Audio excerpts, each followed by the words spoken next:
A paz de Deus, irmãos. Hoje quero agradecer primeiro a Deus por essa oportunidade de compartilhar a obra que Ele fez na minha vida. Eu era uma organista com o coração carregado por provações que pareciam sufocar minha alma, fazendo-me questionar como eu poderia louvar ao Senhor com tamanha angústia. E a tão sonhada casa de oração parecia cada vez mais distante, apenas uma promessa esquecida.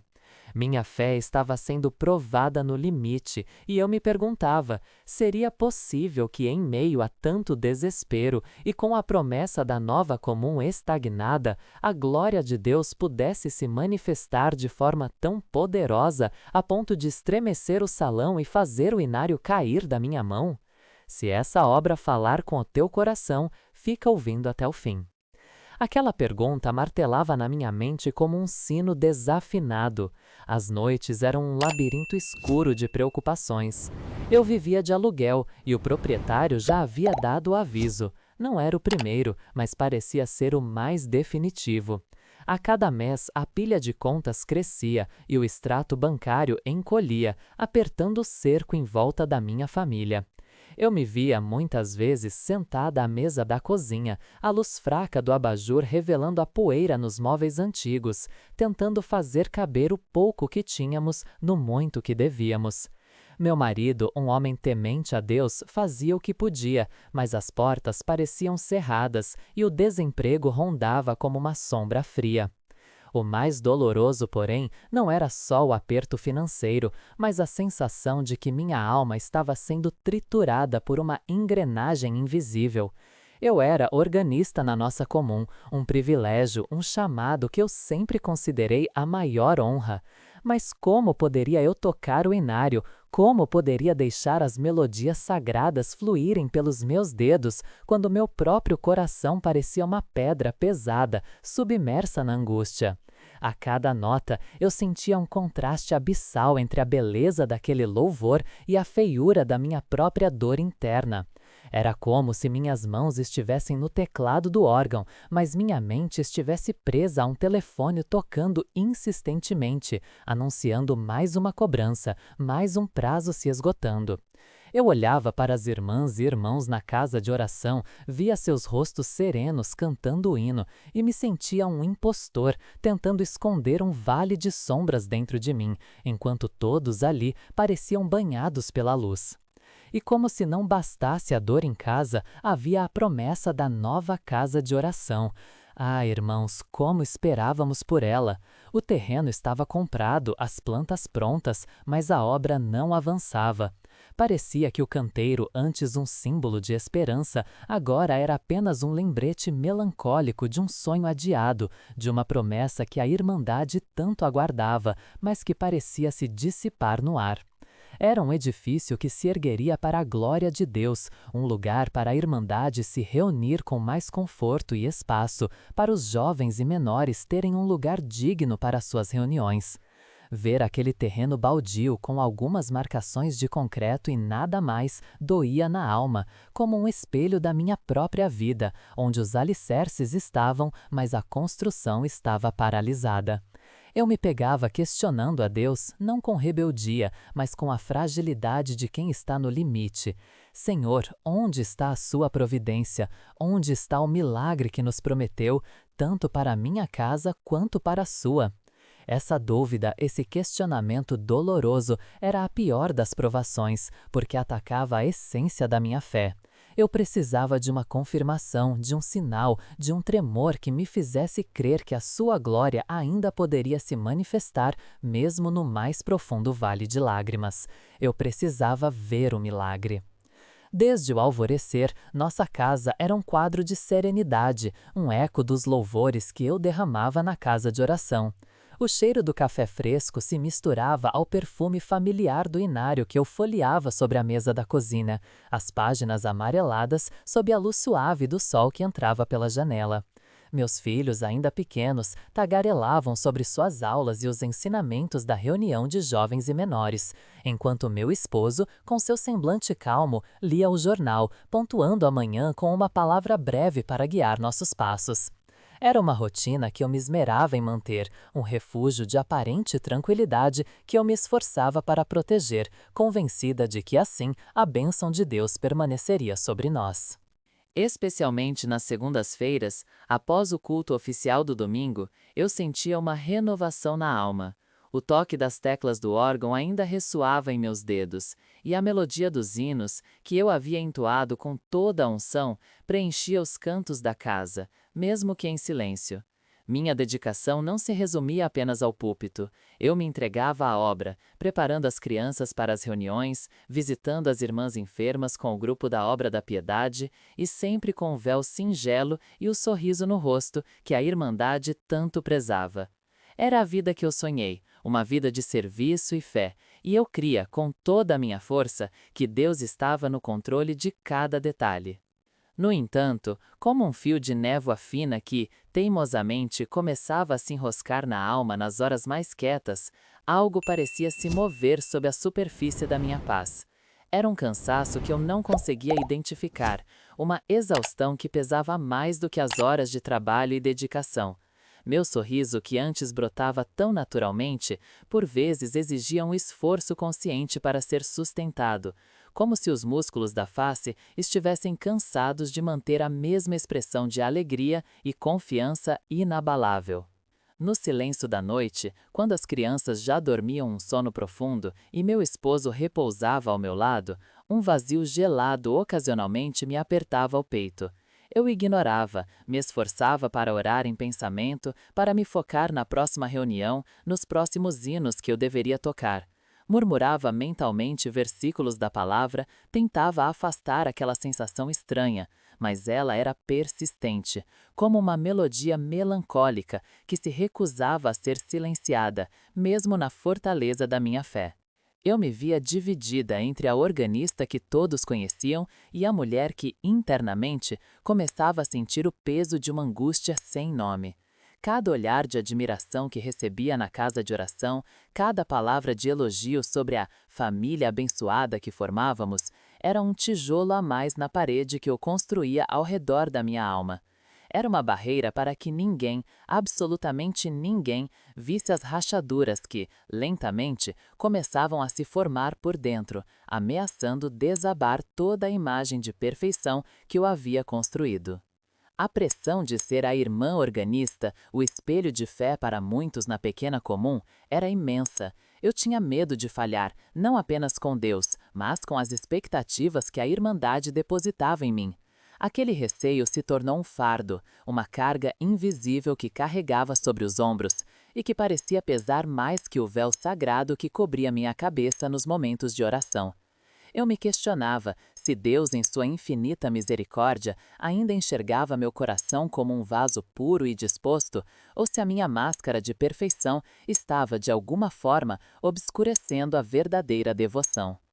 Certa noite, meu filho mais velho, ainda com a inocência de seus 8 anos, me perguntou por que eu orava tanto e se Deus atendia a todas as orações.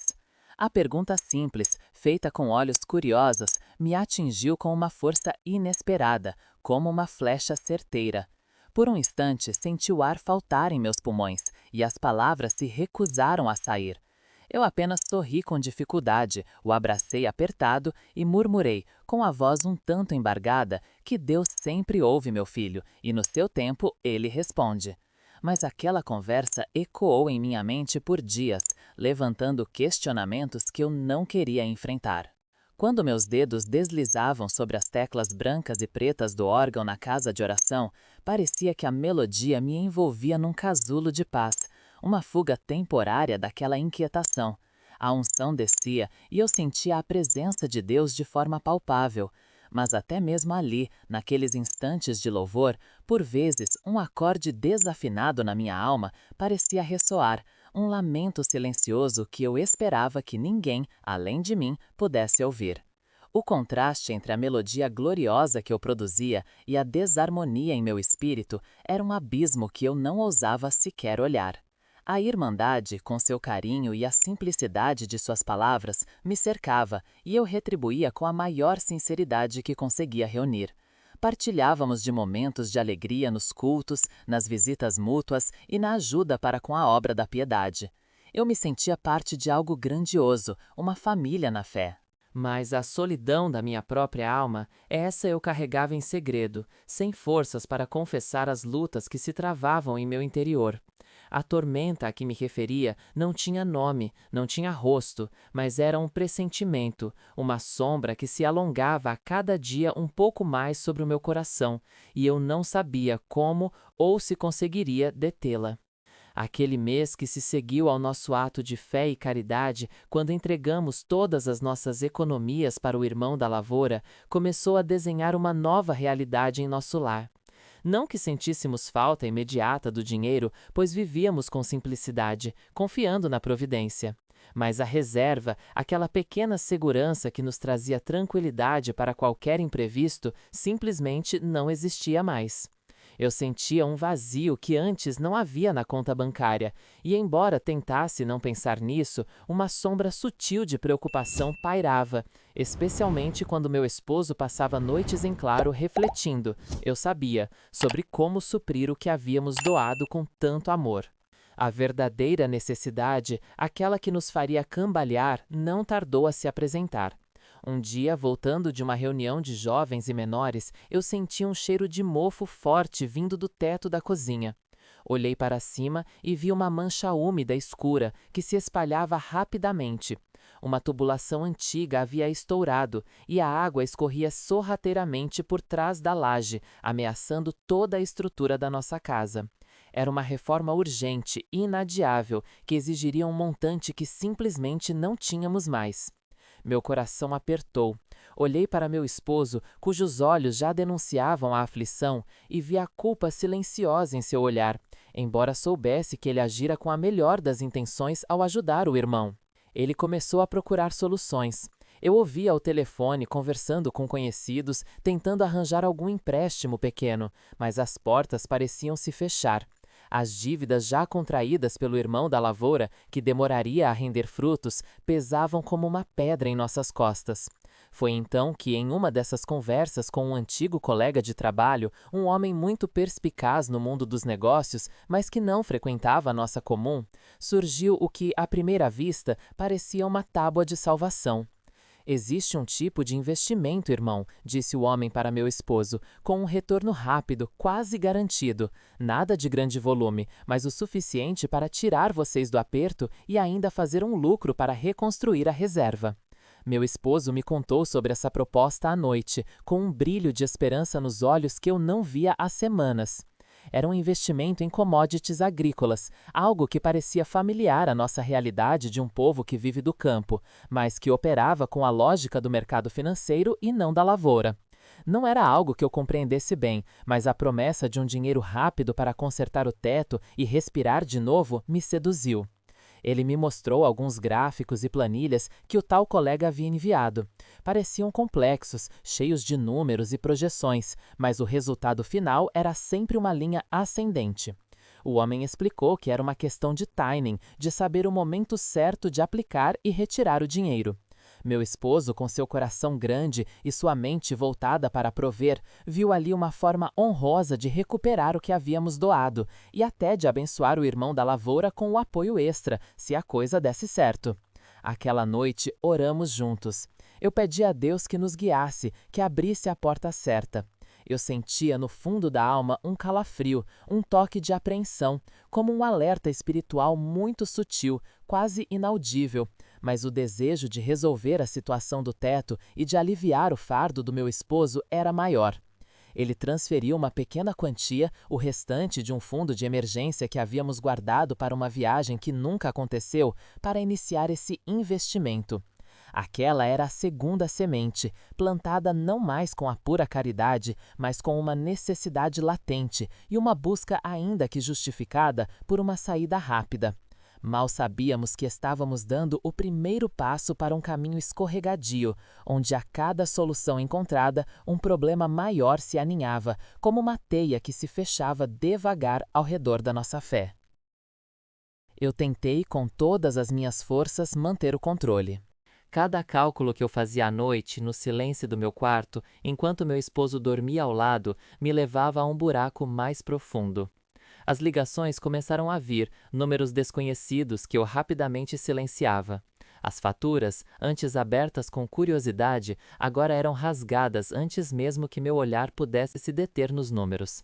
Eu inventava pequenas desculpas para a correspondência que sumia, para o dinheiro que faltava na conta, para os momentos em que eu parecia distante. A princípio, eram pequenas omissões, depois se transformaram em mentiras descaradas, necessárias para manter a fachada. O peso não era apenas da dívida, mas da traição da confiança, do segredo que me corroía. Minhas noites se tornaram um inferno particular. O colchão parecia feito de espinhos e o travesseiro não trazia descanso, apenas o eco dos meus pensamentos. Cada batida do relógio na parede era um lembrete do tempo que corria, da conta que crescia e da minha incapacidade de encontrar uma saída. Eu acordava exausta, os olhos pesados, o corpo dolorido, como se tivesse trabalhado a noite inteira em algum moinho invisível. Essa insônia se refletia no meu temperamento. Pequenas coisas, um copo que caía, uma pergunta inocente do meu esposo me faziam explodir em irritação. Eu sentia uma raiva que não me pertencia, uma acidez na alma que me deixava amarga. Aos poucos, comecei a me afastar. Eu antes adorava os momentos de comunhão com a mocidade após os cultos, as rodas de conversa na saída da casa de oração. Mas agora eu inventava dores de cabeça, compromissos urgentes. Eu não queria que ninguém visse o abismo que se abria dentro de mim. O véu na minha cabeça me dava uma falsa sensação de segurança, como se pudesse esconder não apenas meus cabelos, mas também a angústia que me devorava. Eu tinha medo que a luz divina que irradiava de irmãos cheios do Espírito revelasse a escuridão que eu cultivava em segredo. Meu esposo, percebendo meu silêncio e distância, tentava se aproximar, mas eu o afastava com desculpas esfarrapadas, e a culpa me esmagava ainda mais por isso. Na casa de oração, a máscara era perfeita. Eu chegava mais cedo, me dedicava aos ensaios com a orquestra, preparava cada detalhe. Tocar o órgão, que antes era o meu refúgio, tornou-se um tormento. Cada nota parecia exigir uma força que eu não tinha, uma alegria que eu forçava. Enquanto meus dedos deslizavam sobre as teclas, louvando a Deus em melodias suaves e potentes, minha mente girava em torno de boletos, prazos, ameaças. Eu via as irmãs e os irmãos cantando com os olhos fechados, a alma entregue ao louvor, e eu sentia uma inveja tão grande daquela paz que eles demonstravam, uma paz que eu sabia que estava longe de sentir. Eu chorava em silêncio por trás do louvor, lágrimas que se misturavam às notas do Inário 450, o mais perto quero estar, meu Deus, de ti. Eu redobrei meu trabalho para Deus. Era como se, ao servir mais, ao me expor mais à obra, eu pudesse de alguma forma compensar meus erros, amenizar minha culpa. Eu me voluntariava para as reuniões de jovens e menores, ajudava na organização dos cultos, estava sempre à disposição para tocar em outros comuns. Eu pensava que talvez, se eu fizesse o suficiente, se eu me entregasse totalmente à obra, Deus me perdoaria pelo segredo, pela mentira e resolveria por um milagre aquela situação que me sufocava. Mas, ironicamente, quanto mais eu tentava pagar minha dívida espiritual, mais profunda a angústia se tornava. Eu buscava no púlpito, na oração em frente à Irmandade, uma gota de alívio, mas a opressão me acompanhava até ali. Quando o irmão que presidia a palavra falava da honestidade, da verdade, da confiança em Deus, eu sentia um calafrio percorrer minha espinha. Cada palavra era uma faca afiada em minha alma, expondo minha hipocrisia interna. Eu tentava me consolar pensando que Deus compreendia meus motivos, que eu estava tentando proteger minha família, mas lá no fundo eu sabia que estava agindo por medo, por vergonha e não pela fé que me era ensinada. Só que o pior ainda não tinha aparecido. Naquela noite, voltando para casa após um culto onde eu havia louvado com uma alegria forçada, vi uma correspondência debaixo da porta, e o timbre do cartório me gelou por completo. Aquele papel. Simples, branco, mas com carimbos e letras miúdas que gritavam sentenças. Eu o segurava na cozinha, o cheiro de café de minutos antes ainda pairando no ar, mas agora se misturando a um hálito amargo de medo. A palavra despejo saltava à vista, repetindo-se na minha mente como um eco sinistro, abafando qualquer outra ideia, qualquer oração. Minhas mãos, as mesmas que dedilhavam com suavidade os teclados do órgão na casa de oração, agora tremiam tanto que o papel farfalhava, um barulho tão alto na minha cabeça que parecia rasgar o silêncio da casa. As pernas se dobraram e eu tive que me apoiar na pia gelada, sentindo o frio do mármore contrastar com o calor febril que subia pelo meu corpo.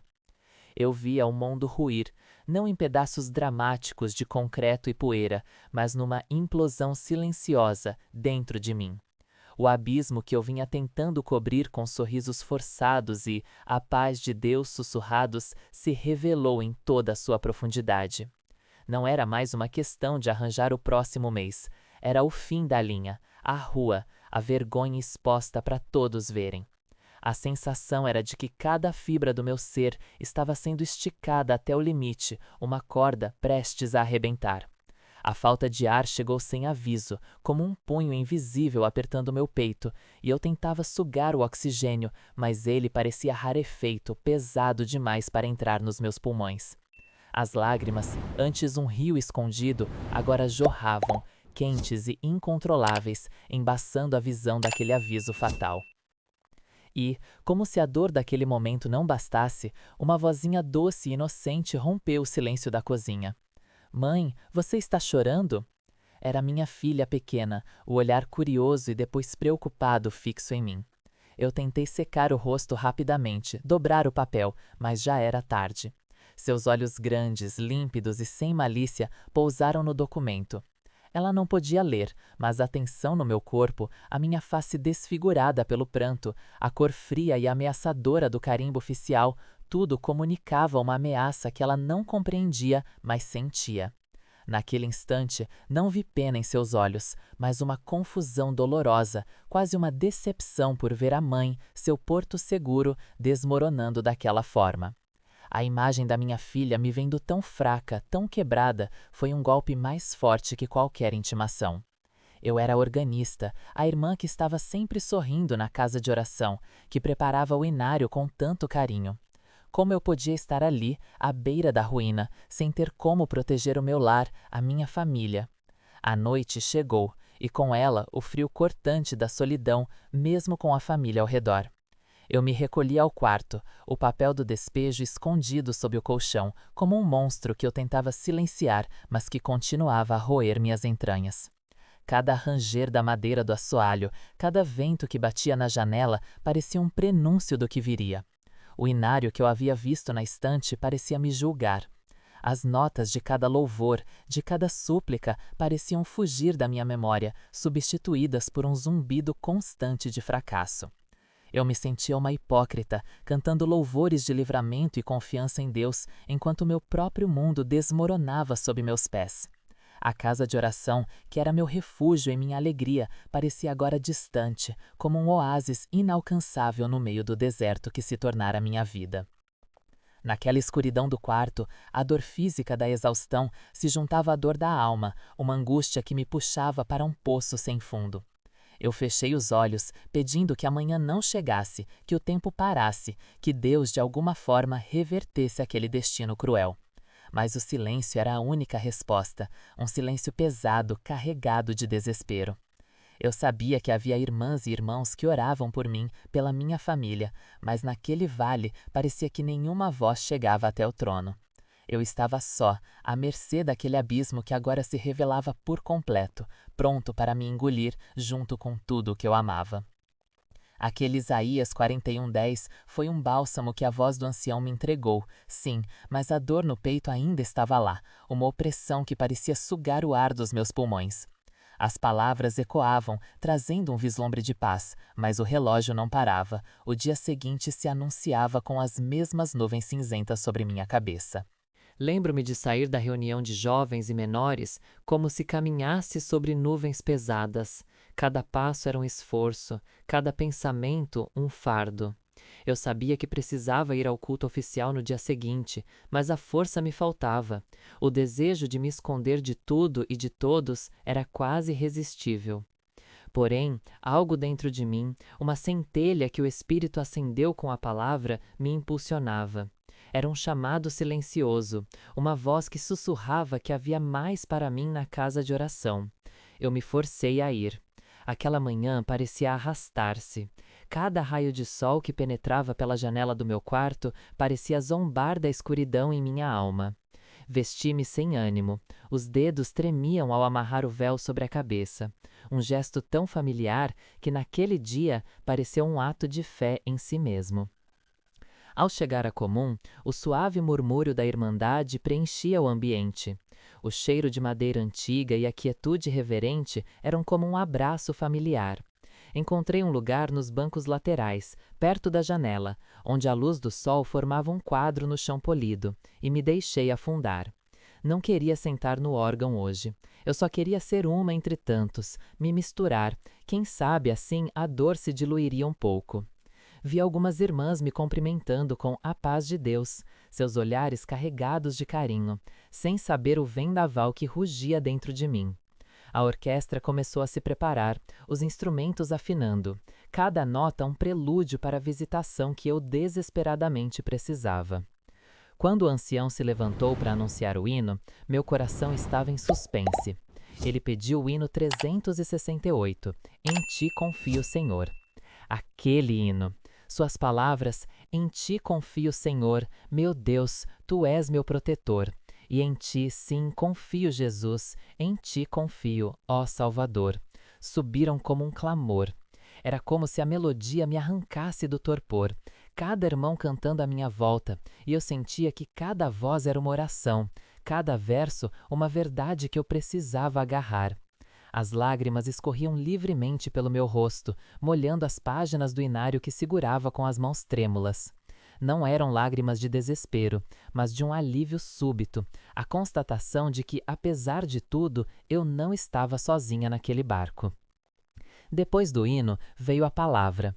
O ancião, com a voz embargada pelo Espírito, abriu a Bíblia e leu de Salmos 40, 1-3. Esperei com paciência no Senhor, e Ele se inclinou para mim, e ouviu o meu clamor. Tirou-me de um lago horrível, de um charco de lodo, pôs os meus pés sobre uma rocha, firmou os meus passos, e pôs um novo cântico na minha boca, um hino ao nosso Deus. Muitos o verão e temerão, e confiarão no Senhor. Naquele instante, a casa de oração parecia se apagar. Só existia a voz do ancião e as palavras daquele salmo. Tirou-me de um lago horrível, de um charco de lodo. Era exatamente onde eu me sentia. Um charco pegajoso de angústia e desesperança. Aquele pôs os meus pés sobre uma rocha, firmou os meus passos. Era a promessa que eu precisava. Senti algo se desprender de mim, uma camada pesada que sufocava minha alma. O Espírito Santo me envolveu de tal forma que tive que apertar as mãos para conter um grito de alívio. Era a confirmação, uma voz clara no meu coração, dizendo: Eu te vejo, filha, eu te ouço, e eu te tiro daí. Um consolo que excede todo o entendimento desceu sobre mim. Não era uma solução mágica para os problemas que ainda me aguardavam lá fora. Eu sabia que a realidade cruel das circunstâncias ainda estava intacta.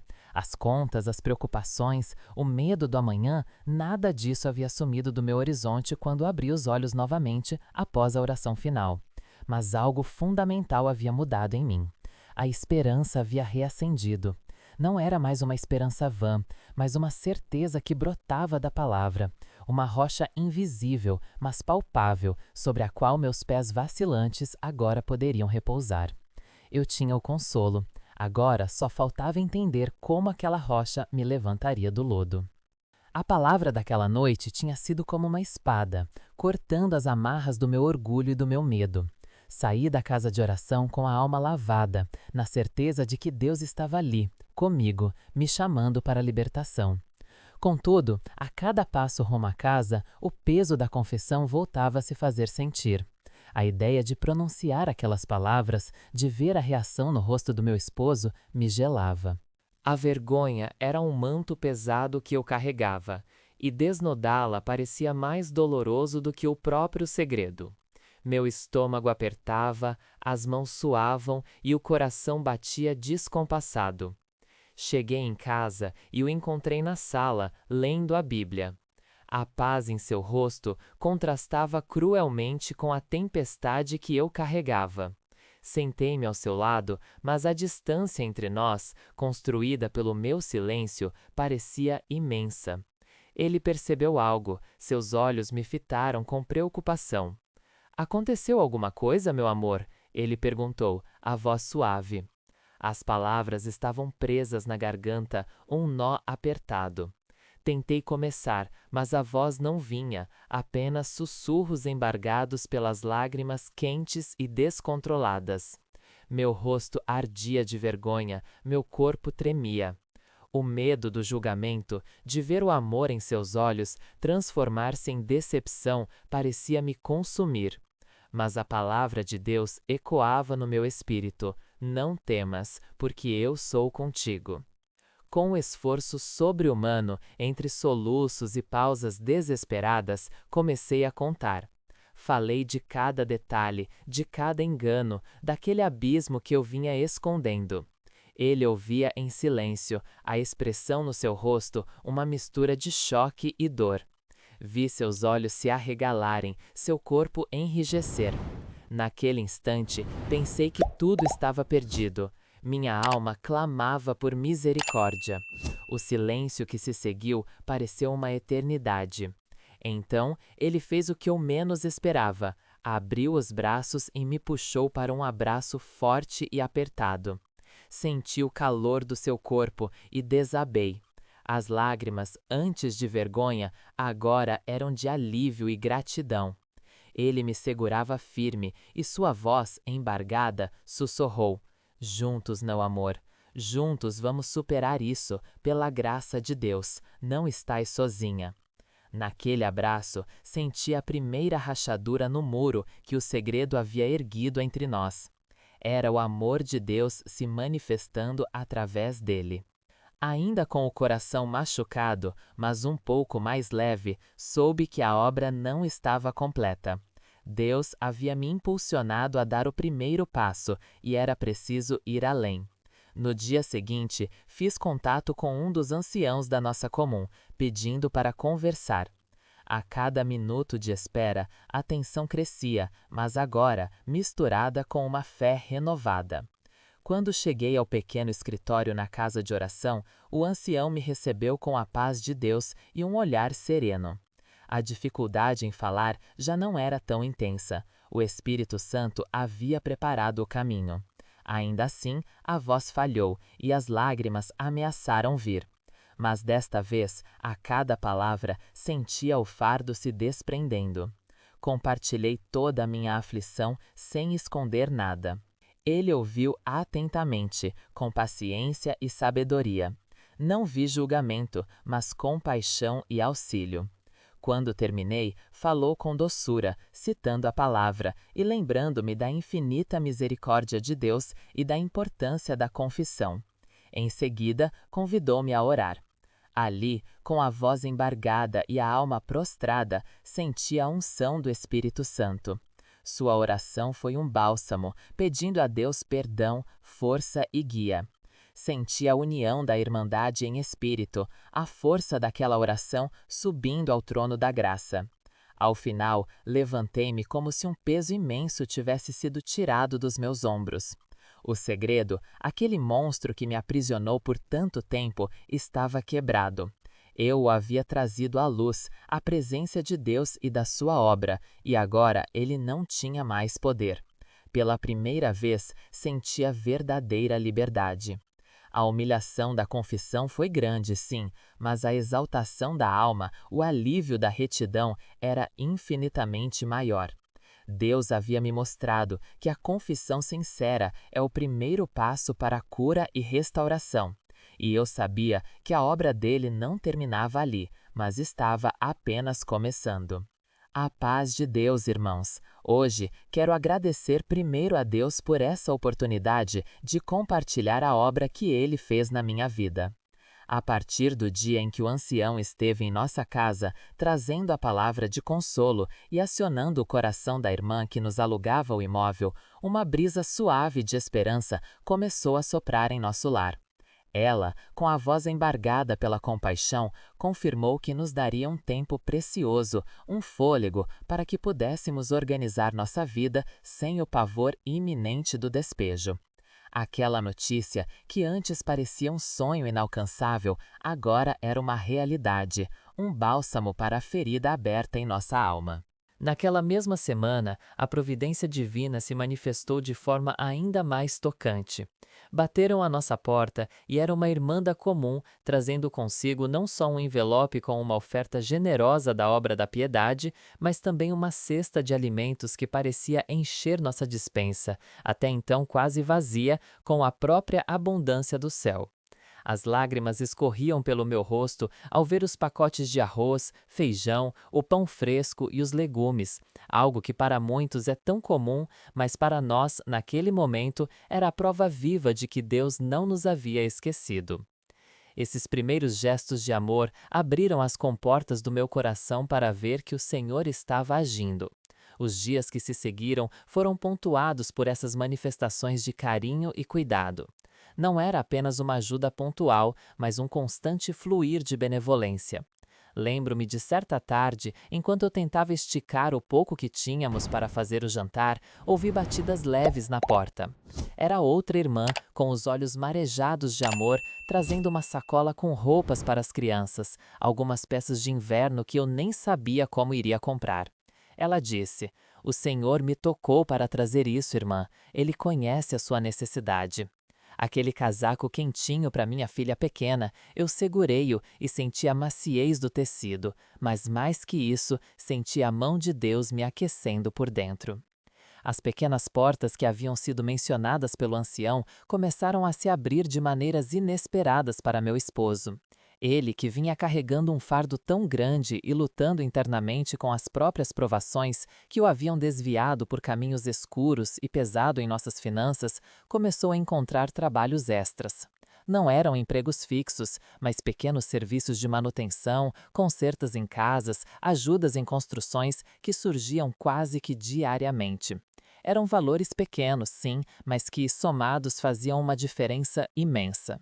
Eu via o cansaço em seu rosto no fim do dia, mas também via um brilho diferente em seus olhos, uma leveza que há muito tempo não habitava seu olhar.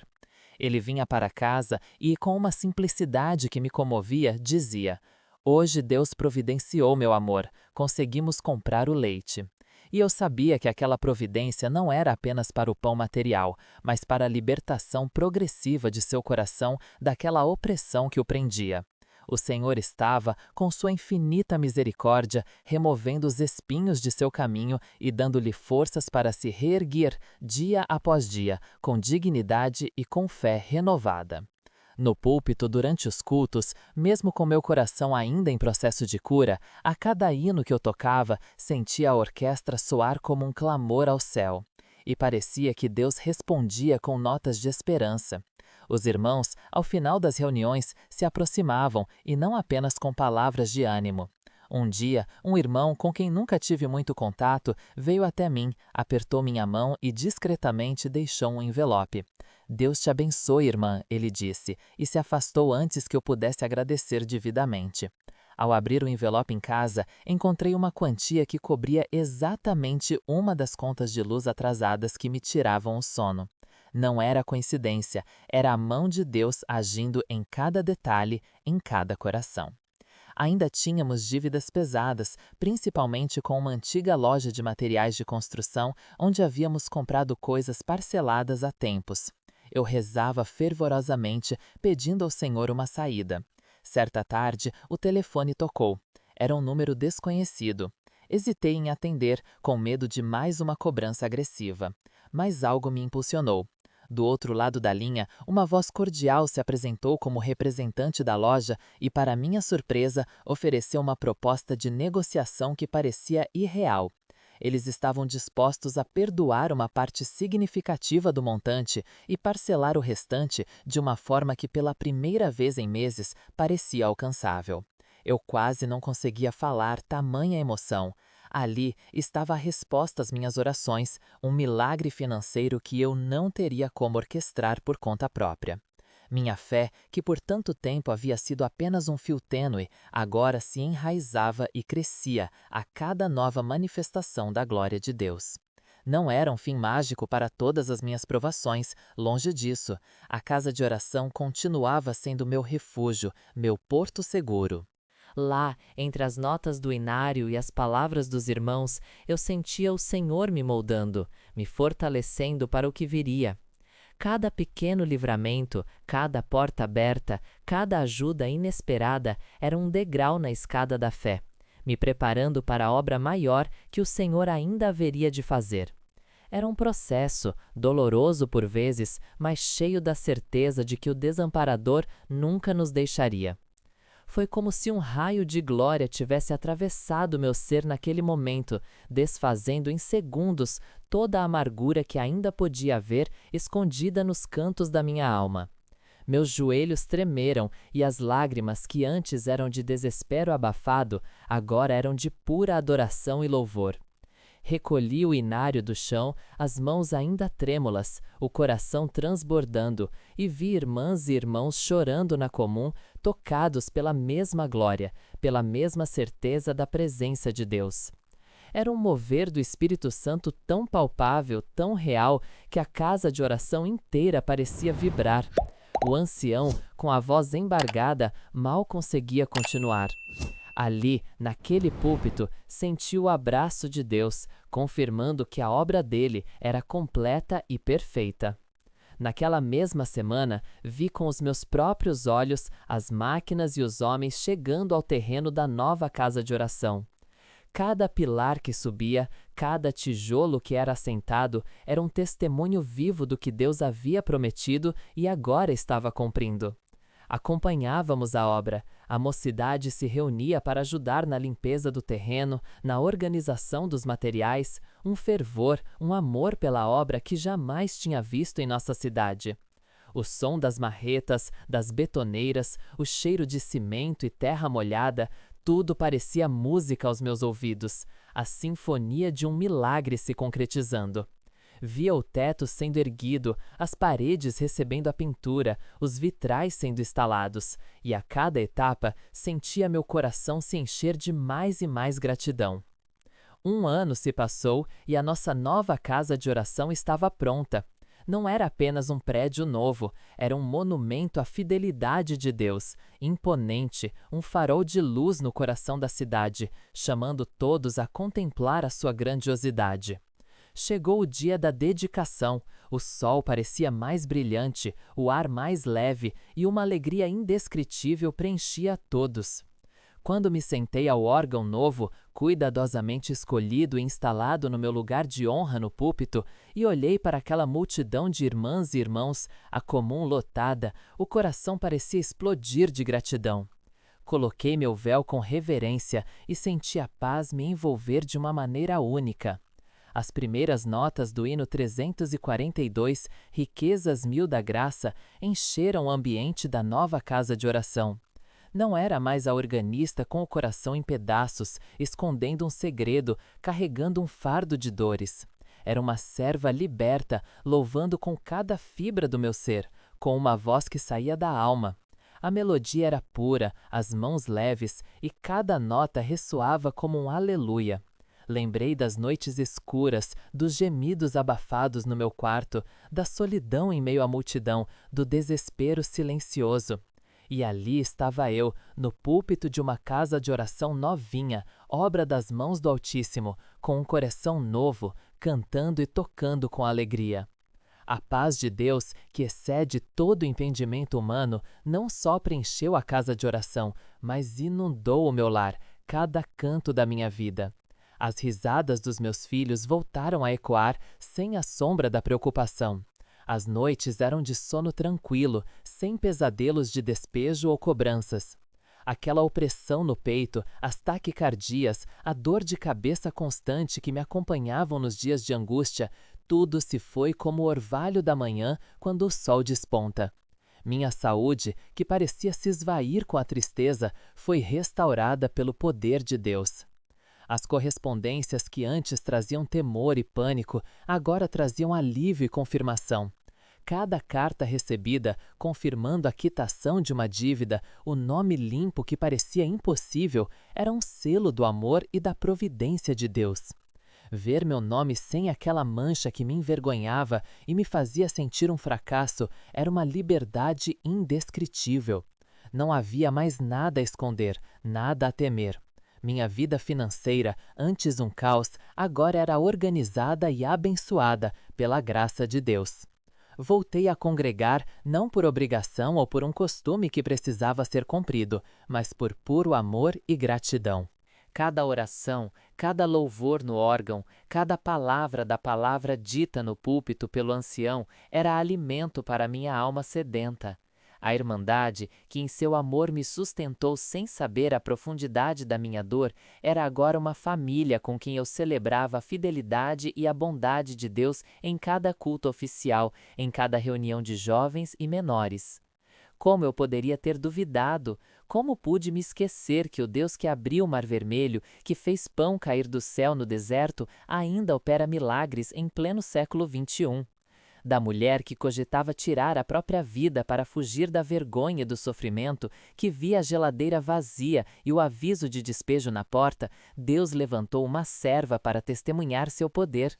Da organista que tocava com os olhos cheios de lágrimas de amargura, ele fez uma organista que toca com as mãos erguidas em louvor e o coração transbordando de gratidão. Se esta obra, irmãos, falou com o teu coração, se você crê que Deus ainda faz obras assim, não perca a fé. A Ele toda a honra, toda a glória, por intermédio de Jesus Cristo, o nosso Senhor. Aquela noite, irmãos, não foi apenas um instante na minha vida. Ela se tornou um divisor de águas, um portal para uma compreensão mais profunda da obra de Deus. Depois de tudo o que vivi, daquele peso que carregava na alma, das noites insones em que as lágrimas pareciam não ter fim e dos momentos de desespero que me tentavam a duvidar da promessa, aprendi lições que jamais esquecerei. E hoje, no púlpito da nossa nova e abençoada casa de oração, meu coração se derrama em gratidão ao poder compartilhar com vocês cada pedacinho dessa estrada. A primeira e mais dolorosa lição foi a de que a nossa força é falha e a nossa sabedoria limitada. Em meus momentos de maior aflição, quando as dívidas se amontoavam como montanhas intransponíveis e a doença parecia roubar o sorriso dos meus entes queridos, muitas vezes me vi tentada a buscar atalhos, soluções humanas que prometiam um alívio rápido, mas que no fundo eram apenas areia movediça. Cheguei a pensar que talvez devesse me desviar dos princípios que aprendi na congregação, buscando ajuda em lugares onde a luz do Evangelho não alcançava, ou me envolvendo em projetos que prometiam dinheiro fácil, cegando-me para os riscos espirituais e financeiros. A ansiedade me fazia enxergar saídas que não eram de Deus, e a frustração me deixava vulnerável a conselhos de pessoas que, embora bem intencionadas, não tinham a direção do alto. O inimigo de nossas almas é astuto, ele sussurra soluções rápidas quando o coração está ferido, fazendo-nos desviar o olhar do autor da vida. Mas, bendito seja Deus, Ele me sustentou. Mesmo quando minha carne fraquejava, o Espírito me lembrava das promessas, dos hinos, daquele abraço que senti na comunhão tantas vezes. Aprendi também a vigiar as amizades, irmãos. Não que eu tivesse pessoas ruins ao meu redor, mas em momentos de vulnerabilidade, o desespero pode nos levar a buscar conforto em quem não tem o mesmo espírito, ou a absorver uma visão de mundo que não está alinhada com a palavra. O silêncio e a oração, a busca sincera pelo conselho dos nossos amados anciães e diáconos e a comunhão com a Irmandade fiel tornaram-se o meu porto seguro. Percebi que o Senhor usa os irmãos para nos fortalecer, para nos lembrar de que não estamos sozinhos e para nos guiar com amor e mansidão. A verdadeira amizade cristã é aquela que aponta para o Cordeiro, que ora conosco e que nos encoraja a prosseguir, mesmo quando as pernas falham. E talvez a lição mais doce de todas tenha sido a do perdão. Sim, irmãos, perdão para mim mesma pelos momentos de incredulidade, pelas queixas murmuradas em segredo e pela tentação de me afastar. Senti que Deus, em sua infinita misericórdia, não apenas perdoou meus tropeços, mas os usou para me fortalecer e para polir a minha fé. Ele não me condenou, mas estendeu sua mão poderosa, levantou-me do pó e me colocou sobre a rocha. Aquele dia no órgão, quando o inário caiu das minhas mãos e a glória de Deus inundou o salão, foi a confirmação de que Ele estava ali, comigo, perdoando, restaurando e operando o milagre que eu tanto necessitava. Era como se cada nota do hino se transformasse em bálsamo para minha alma ferida e cada lágrima derramada fosse lavada pela presença do Consolador. A obra que ele fez em minha vida, irmãos, foi um preparo para algo muito maior, a edificação da nossa nova casa de oração. Lembro-me das lutas da Irmandade, das coletas feitas com sacrifício, das orações pedindo ao Senhor que abrisse as portas e provesse os recursos. Muitos duvidaram, muitos disseram que seria impossível, mas o Deus que fez na minha vida particular fez também em nossa comum. Hoje, ao olhar para estas paredes que nos abrigam, para o púlpito de onde a palavra é pregada, para o banco onde me assento para entoar os louvores, vejo a manifestação concreta da sua fidelidade. Cada tijolo, cada viga, cada instrumento da orquestra e do órgão parece sussurrar: Deus é fiel. É a prova viva de que quando a Irmandade se une em oração e propósito, o Senhor move céus e terras para cumprir suas promessas. O meu testemunho, portanto, é um convite à fé inabalável. Não importam as provações que você esteja enfrentando neste momento, não importa o tamanho da sua dor ou a escuridão do vale em que se encontra. O Deus que me sustentou, que me levantou, que me perdoou e que nos deu esta casa de oração é o mesmo Deus que está pronto a agir na sua vida. Basta clamar a Ele com sinceridade, entregar cada fardo aos seus pés e permitir que Ele opere o milagre. Eu agradeço a Deus por cada um que ficou comigo até aqui, ouvindo atentamente essa obra que Ele fez na minha vida. Minha alma exulta por ter sido instrumento para testemunhar o seu poder e a sua fidelidade. Que esta história seja um lembrete vivo de que, por mais escuras que sejam as noites e por mais apertadas que sejam as aflições, a mão do Senhor está sempre estendida. Ele não esquece as nossas orações nem as promessas que nos fez.